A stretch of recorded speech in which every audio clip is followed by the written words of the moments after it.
Kabanata 20. Nilisan ni Abraham ang Mamre at nagpunta sa lupain ng Negev sa pagitan ng Kades at Shur at tumira sa Gerar. Habang siya'y naroon, kapatid ang pakilala niya kay Sara.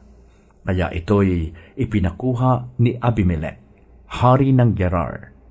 Sa isang panaginip, nagpakita ang Diyos kay Abimelech at sinabi, "Mamamatay ka dahil sa babaeng kinuha mo.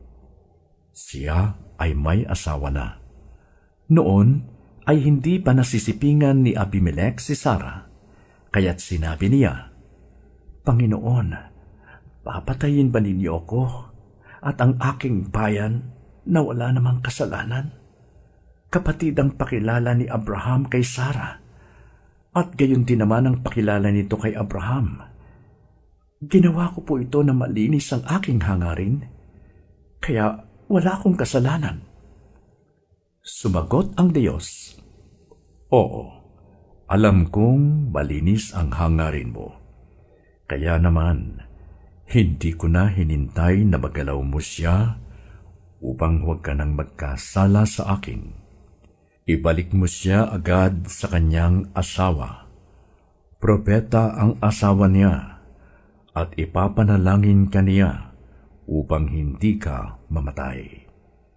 Kapag hindi mo siya ibinalik, hindi lamang ikaw ang mamamatay, kundi pati ang buong nasasakupan mo." Kinabukasan, sinabi ni Abimelech sa mga alipin niya ang mga bagay na ito, at gayon na lamang ang kanilang pagkatakot. Dahil dito'y ipinatawag ni Abimelech si Abraham at tinanong, "Bakit mo ginawa ito? Ano bang kasalanan ko at dinalhan mo ng kapahamakang ito ang aking kaharian? Hindi tama ang ginawa mo. Ano bang pumasok diyan sa isip mo at ginawa mo ang bagay na ito?" Sumagot si Abraham, "Ang akala ko po'y walang takot sa Diyos ang mga taga rito, at nangangamba akong baka patayin nila ako para makuha ang aking asawa.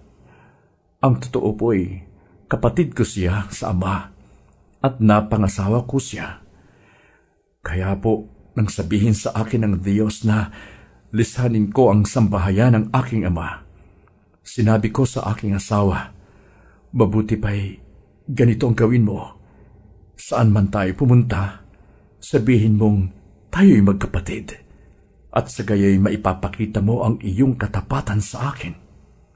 Sa halip na parusahan, binigyan pa ni Abimelech si Abraham ng mga tupa, baka at mga aliping lalaki at babae, at ibinalik niya si Sara.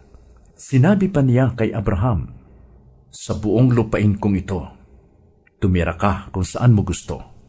Ito naman ang sinabi niya kay Sara, "Binibigyan ko ang iyong kapatid ng 1,000 pirasong pilak bilang katunayan na ang dangal mo'y hindi natungisan.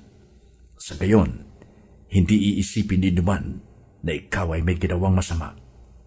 Dahil sa pagkakuha ng hari kay Sara, pinarusahan ni Yahweh ang lahat ng babae sa sambahayan ni Abimelech. Hindi sila magkaanak.